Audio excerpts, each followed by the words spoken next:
était cette joie, je vais dire, et ça continue de toujours l'être, cette joie qui m'anime de me retrouver parmi vous après 38 mois derrière les barreaux injustement. Je vous souhaite la bienvenue, mesdames et messieurs, et avant tout propos, j'aimerais remercier Dieu, le seul, l'unique, lui seul, qui m'a donné le courage de tenir pendant tout ce temps. Lui qui m'a permis de traverser cette épreuve douloureuse de ma vie. Une épreuve que la jeunesse béninoise n'a rien fait pour mériter. Allergique à la douleur du peuple, j'ai très tôt fait mon choix. J'ai fait le choix de me battre aux côtés des opprimés contre un pouvoir de ruse et de rage. En effet, un pouvoir qui cherche toujours à intimider, un pouvoir qui cherche toujours à semer la terreur, la peur dans le cœur de tous les Béninois.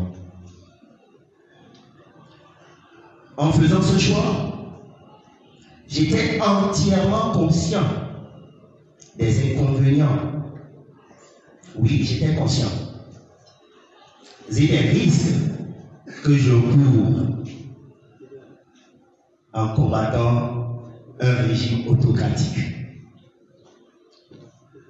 Passé par le mouvement Alliance Conclave de la jeunesse, ma famille politique bien sûr, j'ai lancé en 2020 la marche de mécontentement face à un régime qui affame le peuple. De Parakou à Cotonou, j'avais reçu les félicitations et les reconnaissances du peuple.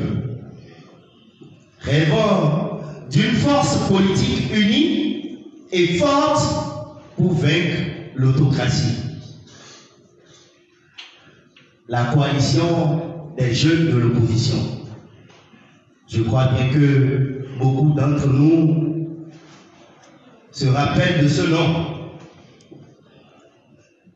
Cela avait vu le jour. Il regroupait en son sein tous les jeunes leaders dont les objectifs croissent avec les nôtres. Notre première sortie était le mouvement Non au parrainage. À travers un point de presse, nous avons dénoncé la volonté d'exclusion du pouvoir à travers le code électoral, une des lois grisogènes et toxiques du pouvoir en place.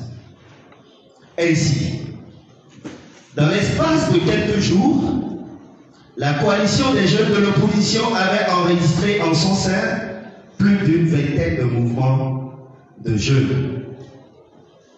Le 23 décembre 2020, s'était tenu à Akobato le deuxième congrès ordinaire du mouvement Alliance Conclave de la jeunesse, ACJ. Malgré que la cérémonie d'ouverture avait été perturbée par les éléments de la police à ordre, les travaux avaient continué. Tous les participants étaient d'accord pour la poursuite du combat contre l'autocratie et la dictature installée à la tête de notre pays depuis 2016. Le 5 avril 2021, jour qui marque la fin du premier mandat du pouvoir en place, les Béninois se sont mis dans les rues pour siffler la fin du régime et demander le départ de Patrice Talon. Le slogan était clair, c'était net. 5 ans, c'est 5 ans. La crise préélectorale commence par devenir intense à travers le pays. Face à cette situation, le pouvoir réplique par des arrestations et intimidations. Ainsi donc, dans la nuit du 5 au 6 avril, nous apprenons l'arrestation du douanier El Hadj Kaolo, qui était un de mes PV, ainsi que plusieurs autres camarades dans la lutte. Dans la journée du 6 avril 2021, alors que j'étais venu au stade pour rendre visite à un ami de longue date, avec qui j'avais un programme bien sûr, c'est ainsi que, arrivé au dehors, j'ai aperçu 2 véhicules blindés de la police qui s'étaient stationnés devant moi. Des agents de police en masque se sont jetés sur moi et m'ont arrêté avec Monsieur Augustin Tilan, un des membres de mon mouvement Alliance Conclave de la Jeunesse. Je serai gardé à la bête pendant cette seule nuit. Puis le lendemain, conduit devant le procureur spécial de la Criette avant d'être déposé à la prison civile de Cotonou. Sur le même PV se trouvait Élie Dielontin, le fils de l'ancien ministre Dielontin en exil depuis plus de 3 ans avant mon arrestation. Le chef d'accusation était appartenance à organisation terroriste. Je les ai demandé s'ils ont des noms des groupes terroristes auxquels un jeune comme moi, un jeune comme vous, peut s'affilier pour créer de troubles dans notre pays. Ils n'ont pas eu la réponse jusqu'à aujourd'hui. Je les ai demandé de m'expliquer le mot terroriste dans notre langue vernaculaire, que ce soit le Front, le Tchabet, le Mari, le Mina.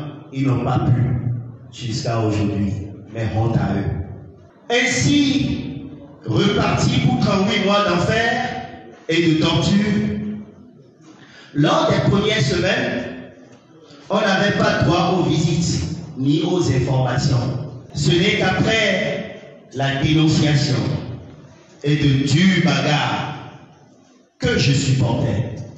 Parce que je voyais que j'étais le seul qui pouvait donner la paix à mes frères. Et je leur donne encore la preuve et je leur donne ma conviction que je vais les libérer de la prison civile un beau jour de ce pays.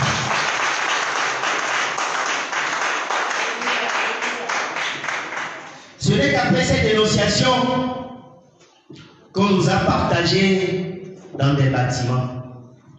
Quel genre de bâtiment? Allez voir. La souffrance qui est dans cette maison.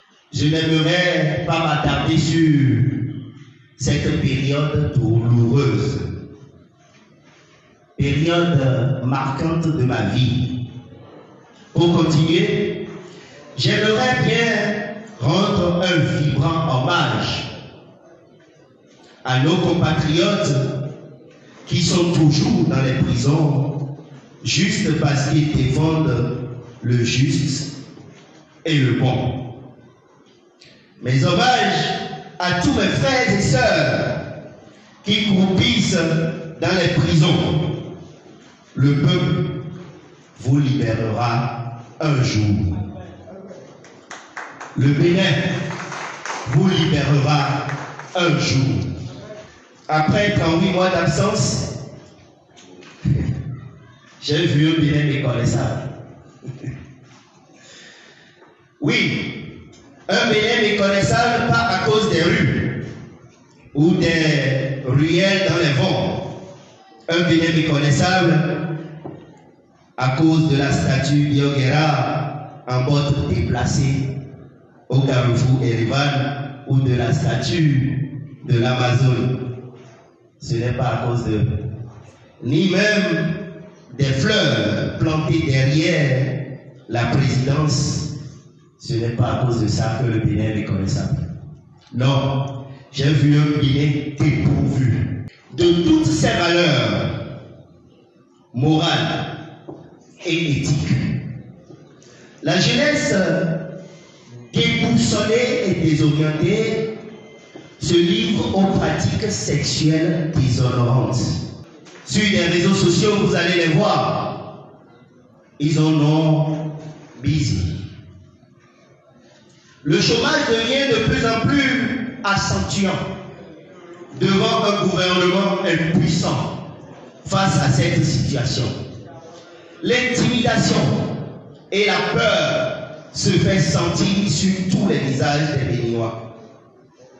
L'université d'Abomey Calavi, qui regorge ma génération de jeunesse, cette université, le haut lieu du savoir, est devenu un camp militaire. La destruction et la liquidation des sociétés publiques devient le seul projet de société du gouvernement en place. La promesse du hautement social laisse place à la destruction du marché international d'Antoba, qui laissera place, bien sûr, je l'avais dit en 2018, à un projet de construction d'hôtels. Sur le plan politique, l'Assemblée nationale, elle est devenue la cour de décision du pouvoir. À petits coups, nous assistons au retour de la politique du démon à trois têtes. Ça doit nous faire réfléchir.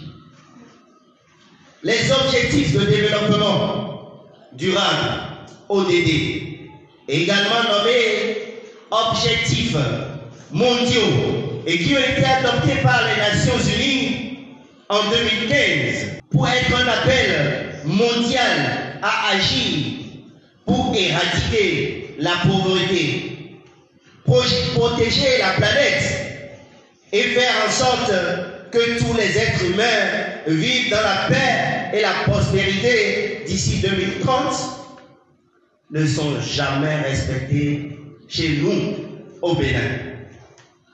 Le gouvernement de Patrice Talon ne s'est jamais engagé à accélérer le progrès pour ceux qui sont les plus en retard.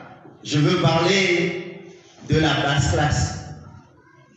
Vous, moi, nos mamans qui sont en train de vendre Tébi et Atta. Notre papa qui est en train de monter sur le panier pour aller couper le panier à eux. Eux qui doivent lutter pour mettre fin à la pauvreté, à la faim et à la discrimination de nous, leur population, ce sont eux qui ne pensent qu'à eux et à leur clan. Comme exemple même si aujourd'hui, vous avez le titre foncier, et qu'ils décident de vous déloger, ils le feront par n'importe quelle manière qu'ils veulent, sans même penser vous rémunérer à la hauteur de ce qu'ils sont en train de vous gâter. Le cas du dossier de Tobin, où les propriétaires de parcelles jadis sont aujourd'hui des sans-abri, malgré eux, avec toutes les charges qu'ils ont à cause de leur gouvernement. Mais avec ma sortie de prison, cette fois, je vous rassure, très chère population, chers jeunes, amis et parents, que nous avons déjà la solution pour libérer nos frères qui sont en prison. qui sont en exil, nos frères qui meurent par pendaison, faute de pauvreté, parce qu'ils manquent de 25 francs par jour. La créativité, le savoir-faire, la technologie et les ressources financières de toute la société seront nécessaires pour atteindre les objectifs dans tous les contextes, car la jeunesse aujourd'hui, avec cet accueil que vous m'avez réservé, est décidée comme ça. Cette jeunesse a en finir avec le calvaire que lui font subir nos locataires de la marina. Par votre accueil, vous êtes en train de leur montrer que la fin est déjà proche. Quant à l'opposition, représentée aujourd'hui à l'Assemblée par le parti Les Démocrates, elle doit savoir que le combat est ailleurs. Car la solution, ils le savent bien, peut venir d'eux. On veut juste qu'ils battent le vrai combat et non celui d'un accompagnateur. J'appelle, pour finir, la conscience de tous à repenser autrement pour qu'ensemble on puisse renverser la donne, car trop, c'est trop.